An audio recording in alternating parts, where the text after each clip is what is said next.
Before you're tempted to buy minced garlic like this one, watch this video. I'm gonna show you how to mince it the easy way. Hey, I'm Laura, and on this channel, I share lots of how to cook videos and tips like this one, plus the recipes that my family likes. So if that's your jam, hit that red subscribe button. I share a couple of videos a few times a week. Finely chopped garlic or minced garlic is in a lot of the recipes that you probably wanna cook or are cooking. A lot of people hate chopping garlic. We're starting out by peeling our garlic. Remove the cloves that you need from the head of garlic, and then take your knife and simply trim the ends one at a time. I found that alone helps remove the skin really easily. There's no need to smash it or anything like that. My best tip for mincing garlic using a knife is to slice it in half, just like that.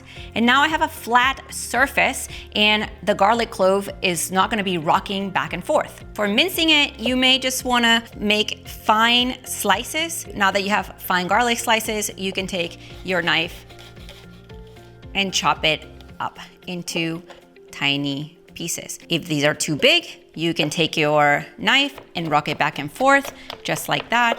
Scooch it back, keep chopping, scooch it forward, and chop up some more. The more you do it, the finer it is. Now the knife method is really easy if you're just chopping one or two cloves, but some of us get garlic happy and buy a whole bag. Yeah. That's me. Now, tools like this garlic press make the job really easy when you have a lot of garlic to mince or you buy a big bag. Personally, I find that it's a big pain to wash, so I don't use that. What I like to do is use one of these microplanes or graters and take my whole garlic clove and grate it directly. This is a really quick process to finally mince your garlic, just like that. And I can go through a bunch of garlic cloves in under a minute, just like that. What's great about using one of these is that you could do this directly in your pot and just make sure to remove all the garlic that's at the bottom. And if you don't have one of these, but wanna get the job done quickly, you could always use a cheese grater to get it done by simply grabbing your garlic clove and using this side as well.